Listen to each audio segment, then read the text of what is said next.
Yo guys, welcome back to the channel. Uncle Sharma here to review our match against Torino and look forward to our deciding match against the Slavia Praha in the Champions League. First of all, the match against Torino, 3-0 win for Inter, convincing win, raining goals for Inter in the torrential rain of Torino, but Barella's injury rains on our parade, unfortunately, as that intro kind of showed. Very sad times for Inter fans, for Inter players, for Antonio Conte, because we did not need this. We're already struggling with injuries. Our squad is already so thin because of these issues that we've been having. Antonio Conte has been complaining about these issues. Inter fans have been complaining about these issues. And now this adds even more troubles to our woes. Barella is rumoured to be out at least until the Christmas break, or after the Christmas break, at least 4 to 6 weeks, because he will need a minor surgery onto his knee. I think it's just a sprain. Fortunately, it's not ACL. It looked really bad yesterday when he came off. I was almost in tears. He was almost in tears. I was almost in tears. I hope probably some of you guys were in tears because he was almost on the verge of crying. It seemed quite bad, but fortunately, luckily for us, it's not too bad, especially as he was just hitting, top form for Inter the last few weeks. He's been our best player, took the midfield onto his shoulders, and even for Italy as well, he's been such an important player. So big shame for him. But apart from the Barella injury, Inter played very convincingly, very convincing win in very adverse conditions, it must be said. That pitch was awful. I mean, it was like a swimming pool out there. It was perfect conditions for Dybala and Cuadrado out there to be diving. But yeah, at least we got to see Lautaro's sliding celebration, perfect conditions for that. Great goal by Lautaro on the counter. Yeah, Inter mainly played on the counter. The match, it was a great tactic set up by Conte. He knew there was no point playing football. There was no point, playing a slick passing football, because you couldn't.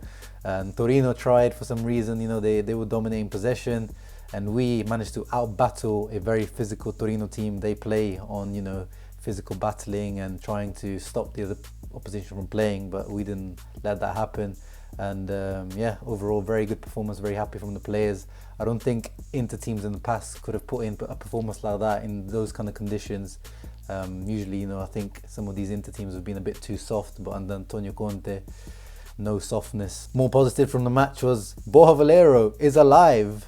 Antonio Conte has for some reason been refusing to play him even for a few minutes, even giving him crumbs of a match, but you saw yesterday he's a perfectly fine player to have as a substitute. He played 45 minutes, came on, actually took on the role of the regista role. So Brozovic actually moved up to the left centre mid position where Barella was playing. And Brozovic started his career there, and Borja Valero has played as a regista with Spalletti as well. So that is a position that he can play, and then we saw that he's not too bad. Of course, he's not starting level, but I've been saying this for a while, that Brozovic should have been rested in the last 20 minutes of matches when we've been comfortable with Borja Valero coming in, because I think he's a serviceable player, and I think he showed that yesterday. And I think Conte, deserves a bit of criticism for that. But, going forward, I think now Borja Valero is going to have to play. Him and Lucien Agume, I think, will start to get more of a chance. The young French midfielder, 17-year-old we bought from Sochaux in the second league in France. He was just coming back from the Under-17 World Cup with the Under-17 France team that he went with. They reached the semi-final. He's a good prospect from what we saw in pre-season and what we saw at Sochaux. He looks like a very neat and tidy player with good physical characteristics. More of a holding midfielder, what it seems like from his the way I've seen him play, but obviously we've not really seen him in this Inter. In pre-season, he kind of had to play out as a wing back because we didn't have many options. But I'm looking forward to seeing him in the coming weeks, hopefully, if he's going to get a chance now. Another player that we thought was dead and didn't exist anymore was Di Marco, the young Italian wing back that we've brought back on loan from Parma. He's had 0 minutes this season, unlike Bo, at least has had a few crumbs here and there. Yeah, and he didn't look that great, to be honest, but it wasn't an easy match to come into. At least Borja, has his experience to rely on. Di Marco kind of looked a little bit shaky, made a few silly fouls, but he might even also get a chance in the coming weeks with Asamoah still injured, and the other injuries maybe we'll have to move some players around. Maybe Candreva might even have to play as a centre mid. Anyway, enough about the Torino match. Great performance, but now let's look ahead to all or nothing deciding match against Slavia Praha in the Champions League. 27th of November, Wednesday, 8 p.m. UK time kickoff. One of the most important matches of the season. But as I said, the squad is so thin at the moment, and it's an all or nothing match. Slavia Praha came into the Champions League, this group, you know, everyone remembers that video when the Champions League groups were decided, and one of the directors was seen, you know, doing the little crying laughter, almost in pain. But they've ended up being on the surprise packages of the Champions League, and they are no pushovers. And we've seen that against Inter, against Dortmund, and against Barcelona. These guys are no pushovers. These guys are a very difficult team, and I'm just going to look through some of their past form. So in the last 8 matches, they've actually won 7, and they only drew the last one 0-0. So these guys are bang in form. Overall in the season, they're unbeaten. They've won 14 matches, and they only drew 3 in the Czech league. So once again, these guys are not messing around. I know it's just the Czech league, you could say, not a very high quality league, not even in the top 5-6 leagues, maybe not even in the top 10. And offensively, they're decent as well. They've scored 36 goals in 17 matches, but the most important stat right there is the goals conceded, and that is astounding. 3 goals conceded in 17 matches, guys. 3 goals. Quick maths, that's 0.17 goals conceded per match. That is crazy. Once again, yes, it's just a Czech league, but I don't care what league you're in. Those are very impressive stats, especially conceding. And we saw this in action. They're not an easy team to score against. We struggled to break them down. Our 1 goal against them came from a Barella goal, which was kind of fortuitous kind of in the way it came. And Barcelona in the last match, whoa, they just about scraped through, because Slavia Praha should have scored some goals in that match, and Barcelona struggled to create chances.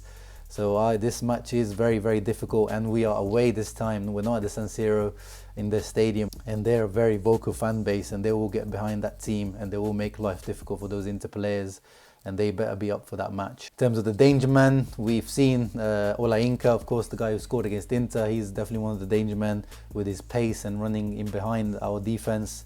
And Stanchu is also another danger man who's a bit more technical, able to create chances for the team. But overall, there's no real standout players in the team. They're just a real cohesive unit.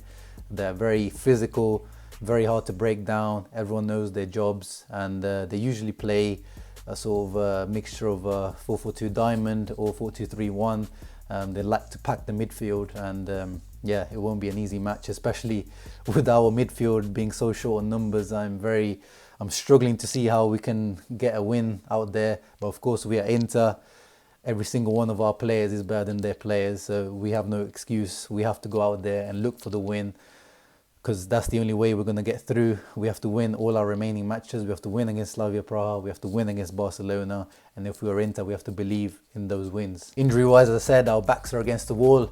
Stefano Sensi is still out. Unfortunately, the boy just can't catch a lucky break. He was supposed to be only out for a few weeks, but the injury seems to be reoccurring, or they're trying to sort of make sure that he's fully 100% rested rather than try to risk him like they did against Dortmund. Gagliardini is a doubt for the match, but he may be back, as from the news I've seen. But we'll have to wait the next few days to see what happens, and if Antonio Conte decides to risk him in the match, or goes for Borja Valero as he did in this match, or opts for a different option. Antonio Conte has different options that he could go with. One of the more unorthodox one could be to put Milan Skriniar in midfield. Skriniar has played at defensive midfield for his national team of Slovakia. He's played there a lot of times for Slovakia, actually, so that is a position that he could cover. Of course, it's not ideal. That would mean bringing Bastoni into the team to cover for Skriniar. That could work. Another option is moving one of the players that doesn't usually play centre mid into that position, so keeping Brozovic at the defensive mid position, and maybe having Kandreva in there as a centre midfielder, which may sound a bit weird, but Kandreva has played there in centre mid earlier on in his career when he was at Cesena and some other clubs, I believe. So it's not a position that's completely alien to him, and he's a decently technical player. So and Antonio Conte, Kandreva is like world class. So if someone can do it, it is Antonio Conte, and Kandreva is his man. Another option could be to try out one of the Primavera players. Unfortunately, Lucien Agume is not part of the Champions League squad, so he's not an option. But one of the midfielders that is part of the squad is Thomas Schirò, one of the young Italian midfielders, part of the Primavera. I haven't really seen much of him, so I'm not going to try to claim I know exactly what type of player he is. From what I've seen, he's more of a defensive midfielder, so that could be an option if Antonio Conte wants to risk him. But we're talking about Antonio Conte, and he's not really one to take a risk with the youth. But we'll see, maybe he can surprise me. For me, ideally for this match, because Slavia Praha is so physical and direct in their play, I don't know if playing Borja as the regista in the defensive mid position is ideal. Borja is more suited to the Serie A pace, and I think Slavia really do up the pace and the pressing. So I'm not sure whether he would be the ideal player. Moving Skriniar there is an interesting option for me, because he is quite physical and he's pretty decent on the ball. So I think that probably is the option where I'm going more towards, and having Brozovic up ahead where Barella usually plays. I think that would work with Vecino on the other side. Brozovic, we saw even in the Torino match, when he has the license to go forward, he does have a good final ball. He can shoot, he can make those late runs into the box. That is the position that he's played most of his career in, and he was very inconsistent in that position in his career, and that's why he's moved to the defensive mid position. But yeah guys, that was my preview for the Slavia Praha match. Let me know in the comments below, what are your predictions, and who would you replace Barella with? Would you go with Skriniar? Would you go with one of the youth players like Schirò? Or would you even move someone else in there? I've seen people even saying Stefan de Vrij as the defensive midfielder. Or would you even change formation to a 3-4-3 maybe, and just have two midfielders of Brozovic and Vecino in there? Let me know in the comments below what your predictions are. I'm hoping for a win. I'm not very confident for a win, but Antonio Conte and his boys have their backs against the wall, and I feel like this is when Inter will perform. So I'm predicting a 2-1 win for Inter. Let me know in the comments below what you guys think, and as always guys, leave a comment, subscribe and like, leave a thumbs up. It really helps me with the YouTube algorithm. I'm trying to get this channel up and started, and I'll see you on the next one, hopefully with a positive review of the Slavia Praha match. Ciao.